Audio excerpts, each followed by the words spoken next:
Elles avancent, elles osent, elles transforment l'Afrique.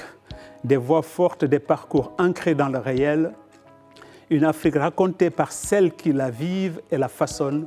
Chaque semaine, Elle d'Afrique donne la parole à une femme africaine qui fait bouger les lignes. Ici, pas de discours formaté, pas de portrait idéalisé non plus. Derrière le parcours, il y a la femme africaine. Ses combats, ses doutes, ses choix, ses victoires, à travers un entretien vrai, direct, sans filtre, elles se racontent telles qu'elles sont, sans folklore, sans posture, sans faux semblants surtout. Regardez, écoutez, comprendre. Bonjour et bienvenue dans Elle d'Afrique. Aujourd'hui, je reçois Naïma Khorchi, juriste. Bonjour Naïma. Bonjour Monsieur Thiam. En son rang et qualité d'ailleurs, je dois dire Maître Khorchi. Naïma, ce matin. Alors, elle œuvre pour que la voix des Africaines soit entendue. Elle se bat jour et nuit. C'est ça son combat. Elle est africaine assumée, elle est africaine avouée, elle est africaine debout, comme on dira. Un engagement construit dans le temps entre conviction, action et transmission. Pour commencer, essayons autant que possible de remonter le fil de sa trajectoire.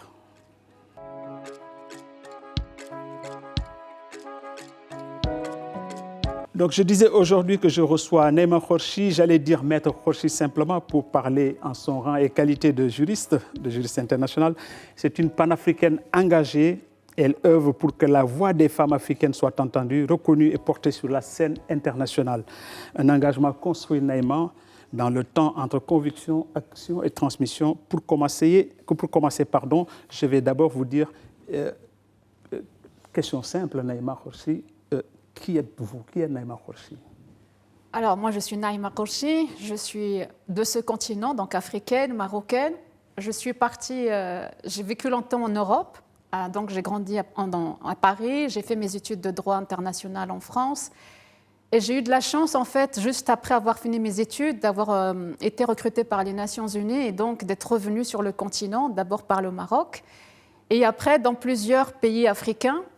Et c'est vraiment pour moi, c'est pour ça que maintenant je milite en fait pour la cause des femmes, parce que c'est grâce à ce travail, ce retour sur le continent que il faut qu'on revienne d'abord sur cet élément qui est déterminant dans votre parcours, parce que quand même vous dites, j'ai grandi à Paris, dans la banlieue parisienne, vous avez fait vos études à la Sorbonne, oui, à Assas, pardon, oui, et puis tout de suite vous êtes à l'UNESCO.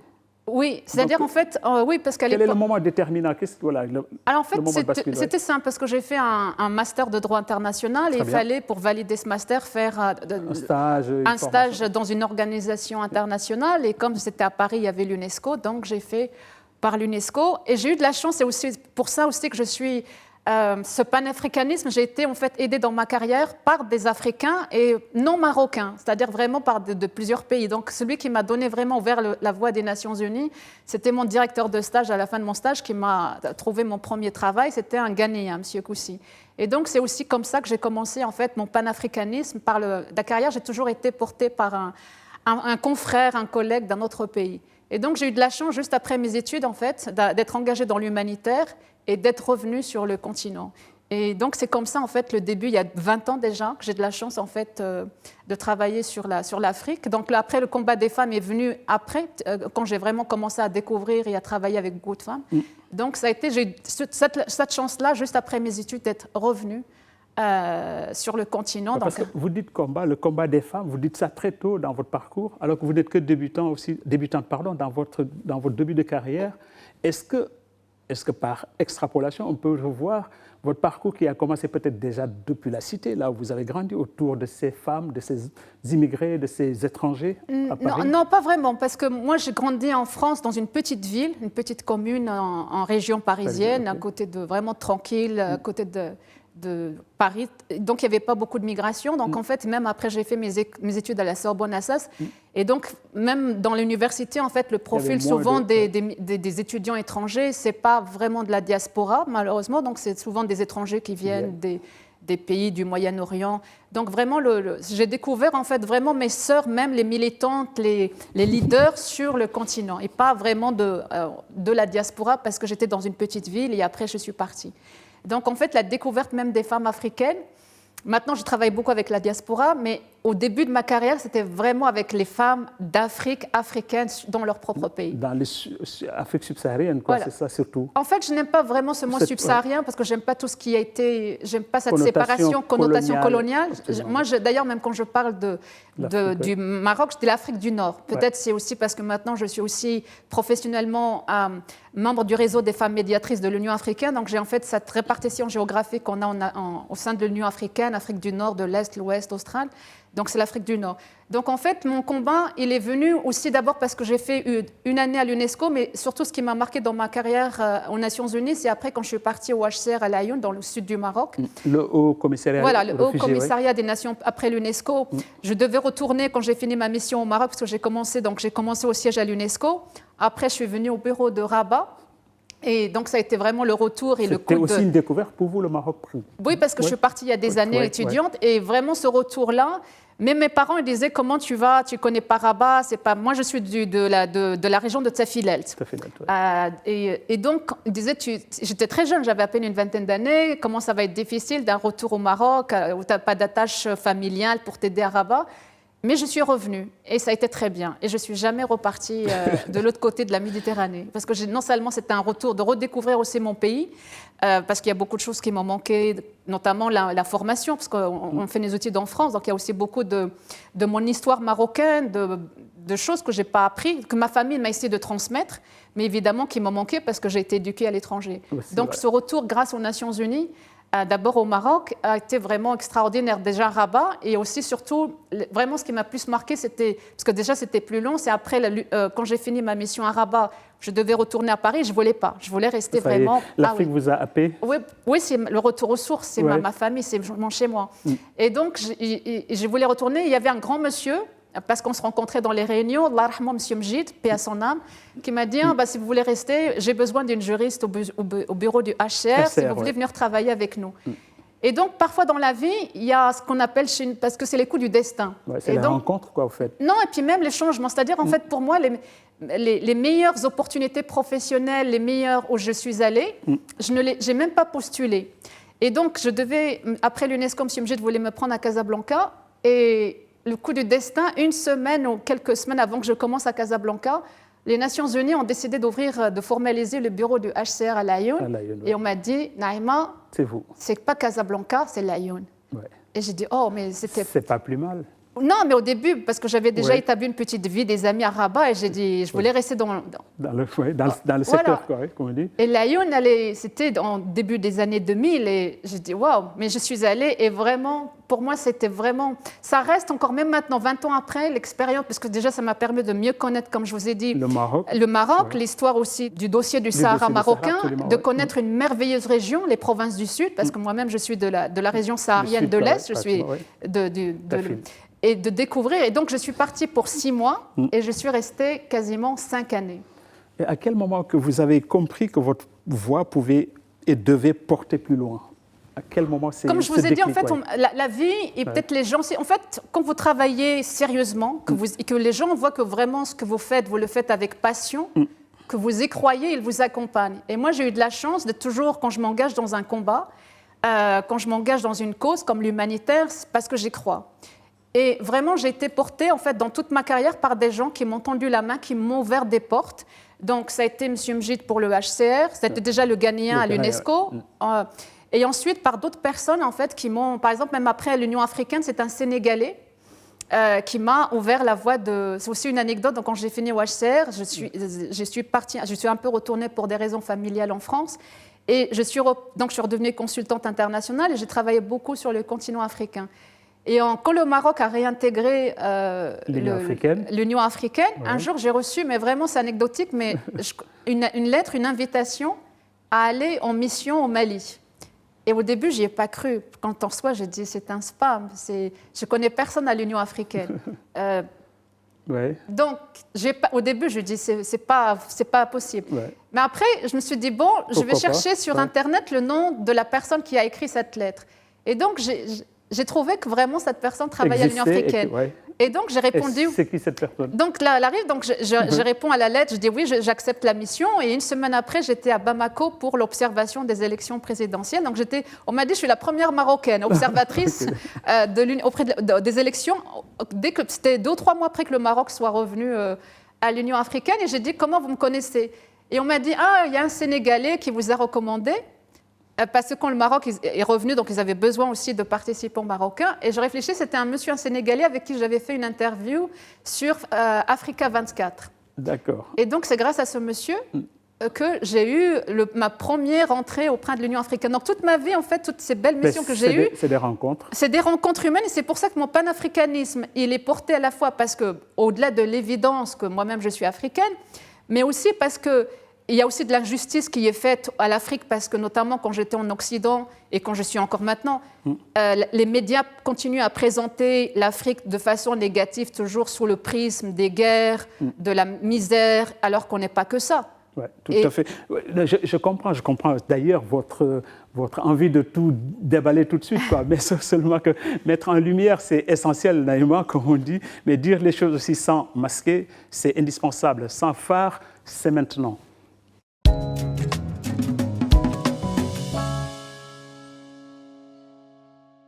Ici, on enlève les filtres, on parle directement. Derrière les engagements visibles, il y a les réalités moins racontées, les doutes, les obstacles, les résistances parfois venues de l'extérieur, parfois de soi-même. J'ai envie de dire simplement, qu'est-ce que l'on ne voit pas quand on parle d'engagement panafricain, Naïma? Qu'est-ce qu'on ne voit pas de chez vous? Notamment, moi, pourquoi j'ai choisi le dossier des femmes, ce n'est pas parce que je suis une femme, c'est parce qu'en fait, dès que j'ai commencé à travailler, et notamment même au HCR, j'ai vu en fait combien les femmes sont souvent les victimes en fait des crises, des conflits. Même quand j'étais au HCR à La Lyon, j'ai vu combien mes sœurs qui sont séquestrées à Tindo sont les premières aussi à souffrir. Et après, quand je suis partie dans d'autres pays de l'Afrique, j'ai vu combien en fait les femmes aussi sont extraordinaires. C'est-à-dire même dans des environnements difficiles, elles sont capables de faire des choses extraordinaires. Elles sont résilientes, c'est ça? Elles sont résilientes, elles sont courageuses. Elles ont plein d'initiatives. Et ça a été vraiment une découverte. Et puis la deuxième découverte, j'ai découvert aussi, évidemment, plus j'avance aussi dans mon expertise, dans mes connaissances aussi du continent, des vérités qu'on ne m'a jamais enseignées. Parce que vous savez, quand on est en Occident, l'Afrique, je me souviens, les cours, c'est quelques heures sur la colonisation et 2 ou 3 heures sur la décolonisation. Et ça s'arrête là. Et en fait, j'ai découvert des femmes qui avaient des parcours extraordinaires. Et notamment, j'ai découvert aussi une réalité africaine qu'on ne m'a jamais dit, c'est-à-dire le leadership des femmes. Par exemple, si vous voyez les statistiques, notamment politiques, les femmes africaines arrivent en premier. D'ailleurs, elles sont plus représentées en Afrique qu'ailleurs dans le monde. Au Rwanda, il y a plus de 60% des femmes parlementaires. Oui, tout à fait. Il y a beaucoup de pays africains qui arrivent en premier. Alors pour l'Occident, je crois que c'est les pays scandinaves, même les pays de l'Europe du Nord méditerranéen. Et cette réalité-là, on ne me l'a jamais enseignée, elle n'est pas connue. On n'a jamais dit dans toutes mes études à l'international que les femmes africaines sont leaders dans la politique, la même chose dans l'économique. Ce n'est pas nous qui racontons l'histoire. Oui, c'est pour ça que c'est à nous maintenant, c'est notre devoir en tant qu'Africains de porter cette voix. Et c'est pour ça qu'en fait, quand j'ai eu la possibilité, en 2014, d'avoir justement... et donc, quand j'ai rencontré, parce que j'ai eu de la chance aussi d'avoir travaillé pratiquement dans plus de la moitié des pays africains et d'avoir été dans les différentes régions, donc d'avoir vraiment rencontré beaucoup de femmes de différentes cultures et de différentes... Parce qu'il n'y a pas qu'une Afrique, il y a des Afriques. Il y a 54 pays. Exactement. Donc des Afriques, et donc, j'ai eu de la chance d'avoir rencontré vraiment des femmes de toutes les régions. Et pas que des intellectuels. Moi, quand je vais dans un pays africain, je ne reste pas dans les hôtels. Je vais chez les gens, j'aime bien découvrir vraiment la culture, parce que j'ai de la chance aussi à titre personnel d'être originaire d'une région marocaine qui est très riche culturellement, la région de Daraat Filel. Et la région de Daraat Filel, c'est chaque 100 km, vous avez une différence de langage, d'habillement. Donc, moi-même, issue de cette grande diversité, de cette richesse culturelle, ça m'a beaucoup aidé après à m'adapter rapidement dans d'autres cultures. Naïma, vous parlez beaucoup facilement de sœurs, d'amis facilement que vous avez découvertes en Afrique. Et vous m'avez dit hors antenne qu'aujourd'hui, quand vous appelez une Gambienne, vous dites « My sister oui. Naïma », vous appelle comme ça? Exactement. Ça, c'est vraiment mon plaisir personnel. Parce que quand on monte un forum, une association, et l'association, donc pour compléter, d'ailleurs, comme vous voyez à l'écran, c'est au Darfour avec mes sœurs du Soudan, et j'étais impressionnée par le sourire de ces femmes après tout ce qu'elles ont subi au Darfour, de rester comme ça. Souriante. Et c'est ça qui me donne aussi de la force, c'est quand je vois toutes ces femmes qui vivent dans des situations difficiles et qui restent quand même optimistes et battantes, c'est extraordinaire. Quels ont été les combats les plus difficiles, en tout cas, à mener en tant que femme africaine, vous et les autres que vous avez côtoyés? À titre personnel? Oui, aussi. En fait, souvent on dit que c'est plus facile ou plus difficile pour les femmes ou pour un homme. Quand on vous entend, on se dit c'est une femme forte, elle n'a jamais de problème, elle se bat, elle avance. En fait, à titre personnel, on peut aussi avoir des coups de mou, quoi, si vous permettez. Je sais qu'on a souvent tendance à dire « Ah oui, pour les femmes, c'est plus difficile que pour un homme ». Honnêtement, moi, je ne me suis jamais inscrite dans cette... logique. Non. C'est pas plus facile ou pas plus difficile. En fait, moi, ce qui m'a permis vraiment d'avancer, c'est comme je vous ai dit, je suis issue d'une région très culturelle, très diversifiée. J'étais habituée à cette diversité. Et surtout, mon éducation m'a appris à respecter l'humain, au-delà de son environnement socio-économique, au-delà de son confort matériel. Et donc, quand vous allez sur le terrain et que vous respectez l'autre, même s'il est dans la grande pauvreté, je vous assure que vous êtes respecté. Et c'est pour ça que j'ai jamais eu de... Même dans les pays qui n'ont pas les meilleures relations avec le Maroc, par exemple, même quand j'étais en Afrique du Sud, quand j'étais dans d'autres pays qu'on dit politiquement, j'ai été très bien reçue parce que quand ils voient vraiment, ils le ressentent, je pense, que vous les respectez. Vous êtes franche aussi dans votre démarche. Exactement, et que vous partagez que ce n'est pas simplement de l'opportunisme, parce qu'il y a aussi beaucoup maintenant qui prennent ce dossier des femmes africaines. C'est la vérité pour d'autres raisons. Mais quand vous faites ça, moi ça fait 20 ans que je suis sur le terrain, j'ai été même au Maroc parmi les premières et j'étais souvent la première aussi dans le domaine humanitaire et c'est pas évident parce que c'est des zones de guerre, c'est des zones post-conflit. Mais j'adore ce que je fais et je me suis jamais voulu mettre de limites parce que j'étais une femme. Est-ce que vous avez déjà eu envie de renoncer à tous ces combats-là? Jamais. Et j'y renoncerai pas. Tant que je peux le faire. Qu'est-ce que vous fait tenir? C'est l'envie même personnelle de découvrir l'autre parce que les Afriques sont tellement riches en termes d'enseignement. Les meilleurs enseignements que j'ai eus dans ma vie, ce n'est pas à l'école, c'est auprès des gens. C'est auprès des populations. L'enseignement, comme je vous l'ai dit tout à l'heure, c'est aussi déjà connaître ma propre culture. Comme je vous dis, tout cet aspect en fait, du leadership des femmes africaines, de la culture, de l'histoire. Par exemple, sur les femmes, il y a beaucoup de femmes qui ont participé aux luttes des indépendances, mais on ne les voit jamais dans les livres, dans le livre d'histoire, parce que souvent, comme vous l'avez dit, les livres ont été écrits par des gens extérieurs à l'Afrique. Et donc, moi-même, c'est comme j'ai été privée, comme je vous l'ai dit, dans mon enfance, de cette culture et de cette connaissance du continent africain. Donc, moi-même, déjà, c'est à titre égoïste que j'apprends moi-même, ce qui est la réalité du continent africain, ma propre histoire. Et par exemple, quand j'étais au Soudan, parce que je suis passée une année au Soudan, beaucoup de gens, quand je disais que j'étais du Maroc, « Ah, mais on a beaucoup de Soudanais qui ont une origine marocaine, parce qu'à l'époque, on m'expliquait qu'il y avait des gens, avant d'aller à la Mecque, certains traversaient le Soudan. » Et pour moi, ça, c'est une découverte. Ma dernière grande mission, c'était à Madagascar. Et j'ai été dans le fameux hôtel où a été exilé le sultan Mohamed El-Khamis. Et donc, pour moi, imaginez l'émotion de dire que je suis, quand j'étais dans l'hôtel, m'a montré la chambre 219 où était le sultan. C'est quand même quelque chose, à la fois, c'est un plaisir de dire... C'est émouvant, Oui, c'était émouvant de dire je suis dans un lieu chargé d'histoire pour le Maroc, grâce à mon travail. Mais c'est aussi un plaisir personnel, parce que tous ces voyages en Afrique me permettent de découvrir des pays, des moments d'histoire. Et c'est ça aussi qui est le lien, en fait, vraiment, c'est là pour moi, au cours que je vois le lien entre le Maroc et tous les pays africains, il y a toujours une anecdote. Et parfois même par des gens, pas simplement par des officiels qu'on peut redire, c'est des diplomates parfois même par le citoyen.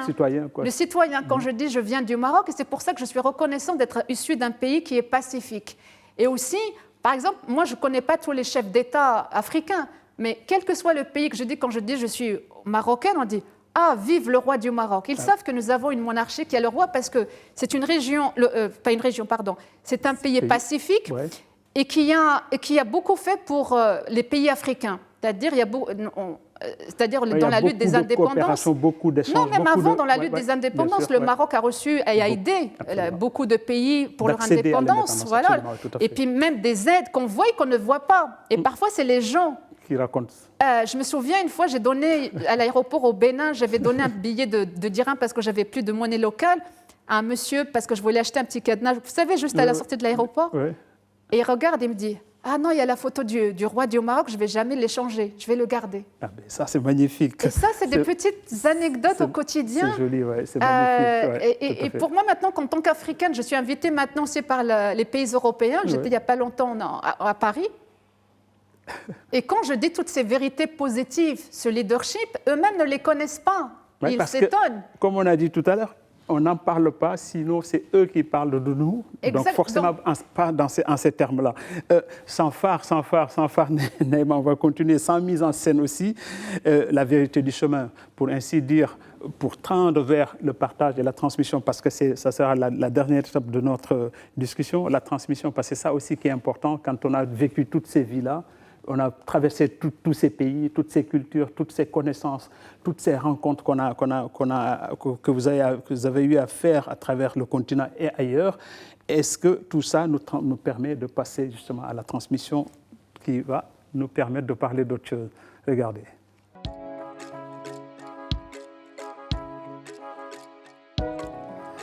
Justement parce que l'engagement ne s'arrête pas à soi, la preuve par toutes ces illustrations qu'on a regardées qui retracent le parcours de Naïma Khorchi, vos combats à travers le continent et dans le monde bien sûr. La transmission, c'est ce qui reste, c'est ce que l'on laisse, c'est ce que l'on partage avec celles qui viennent après.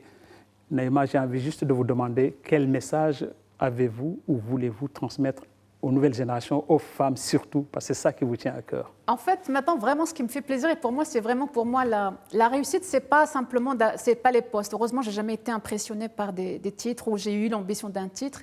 Mais ce qui est vraiment pour moi la réussite, c'est par exemple sur les réseaux sociaux où les femmes, notamment les jeunes filles, viennent me demander conseil.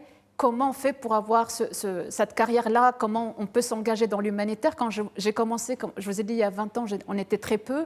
Des fois, souvent, je me retrouvais seule. Et maintenant, en fait, de voir ces femmes, à la fois des écoles marocaines ou dans d'autres pays africains, mais aussi en Occident, me dire aidez-nous aussi à faire un parcours, à évoluer, à intégrer. Et pour moi, vraiment, maintenant, je suis dans un âge aussi où je continue aussi à avancer et à apprendre moi-même, mais de transmettre. Et ça, pour moi, c'est la plus belle des réussites, c'est de motiver, d'inspirer d'autres femmes. Et je suis ravie que maintenant, même au niveau marocain, il y a de plus en plus de femmes aussi qui vont sur le terrain, que ce soit des diplomates, mais aussi de la société civile. Et donc ça, c'est vraiment pour moi la plus belle des réussites de dire, voilà, parce qu'en fait, pour moi, en fait, j'ai été éduquée aussi, un savoir, une expérience qui n'est pas partagée, c'est un savoir inutile. Oui, tout à fait, parce que j'ai justement envie de vous dire comment transformer justement la prise de parole, celle que vous portez tous les jours, en impact vraiment durable auprès de ces femmes-là.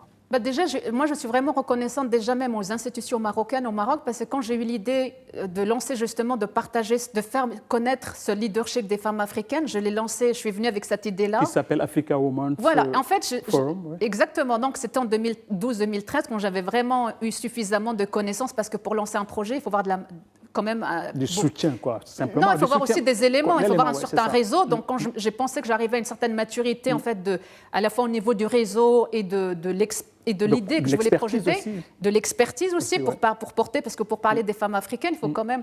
Et donc, quand je suis venue au Maroc, et c'est pour ça que je suis aussi reconnaissante aussi au soutien que nous avons au Maroc, parce que pour transmettre, il faut aussi mettre en place. Donc, quand j'ai lancé ce réseau, c'était à Dakhla en 2012, et je suis ravie, je pense, si je ne me trompe pas, peut-être parmi la première aussi à avoir lancé ce réseau des femmes leaders africaines, et je suis ravie parce que c'est dans une région qui me tient beaucoup à cœur, les provinces du Sud à Dakhla, et c'est extraordinaire quand j'ai vu après quand même, et donc ça, c'est aussi le soutien, il faut le reconnaître au Maroc, le soutien à la société civile. Et de l'institutionnel aussi, des institutions, pardon. Non, c'est pour ça que je vous dis, je suis reconnaissante, parce que peut-être l'Africa Women's Forum n'aurait pas ce qu'il est devenu si je l'avais lancé ailleurs. Parce qu'il y a vraiment un soutien important, c'est ce qui m'a aussi motivée à rester au Maroc. Moi, je suis revenue au Maroc il y a plus de 20 ans, quasiment, j'ai commencé ma carrière il y a 20 ans avec l'avènement de Sa Majesté. Et donc, j'ai vu tout de suite, en fait, le soutien à la société civile et le dynamisme, et ça m'a donné envie de rester. Et donc, je suis reconnaissante aux institutions marocaines, que ce soit les différents ministères, au niveau local, mais au niveau national aussi, par exemple les affaires étrangères, l'AMSI, qui croit beaucoup en la société civile et qui nous soutient. Donc, c'est l'agence marocaine de la coopération internationale. Oui, et je suis vraiment reconnaissante à cette agence-là, les institutions pour la diaspora, comme le CCME, qui m'ont porté, qui m'ont aidé parce que comme vous organisez, vous imaginez bien, un événement international avec une centaine de femmes qui viennent du continent. C'est une sacrée organisation, une logistique. C'est lourd, ouais, et c'est pour ça aussi, vraiment, je tiens ici à exprimer ma gratitude au niveau des institutions marocaines. Je vais peut-être pas tous les nommer qui m'ont aidé, mais les principales, parce que sans elles, sans ce soutien, sans cette confiance aussi, et en tant que marocaine du monde, comme on dit, qu'elles m'ont ouvert les portes, qu'elles m'ont soutenue, qu'elles m'ont aidée. Et c'est pour ça que maintenant, nous avons ce réseau des Africa Women's Forum, qui est maintenant connu au Maroc, mais aussi en Afrique, parce que nous sommes invités régulièrement. Et je suis contente aussi au niveau même marocain d'avoir eu en 2013 en fait aussi mis en valeur ce leadership, parce que j'ai constaté même au niveau marocain, la société civile, quand on a commencé, elle travaillait beaucoup avec la société civile européenne, mais il y avait très peu en fait de connaissances même des femmes des autres pays africains. Et donc, même à titre national, je suis contente qu'il y a plus de 12 ans, j'ai été parmi ces initiatrices en fait d'avoir dit il faut aussi la coopération sud-sud, qu'elle se fasse davantage aussi avec les femmes. Parce que les femmes ont beaucoup d'expérience en Afrique, comme je vous l'ai dit, elles sont leaders dans beaucoup de domaines, elles ont beaucoup d'initiatives. Et vraiment ce message aussi de dire qu'il faut faire remonter les bonnes pratiques du Sud vers le Nord, un échange, et que ce ne soit pas toujours comme on le fait souvent du Nord vers le Sud. Mais il y a beaucoup, beaucoup aussi à apprendre. Il y a beaucoup, effectivement. Et par exemple, nous faisons aussi des journées de la culture africaine, et dans tous les domaines, la culture, la politique, l'économique, les femmes sont souvent à the front line, c'est-à-dire tout à fait, ils sont au front, ils sont au combat. Tout à on fait. ne les voit pas beaucoup parce qu'elles sont souvent dans l'informel. Ça se voit, Neema, ça se voit qu'on ne les voit pas beaucoup. En tout cas, aujourd'hui, on vous verra, c'est sûr.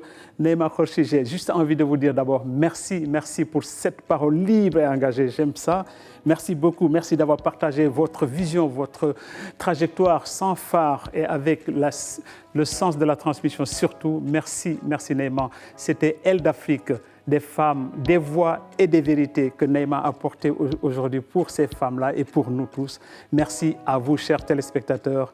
À la semaine prochaine, Inch'Allah.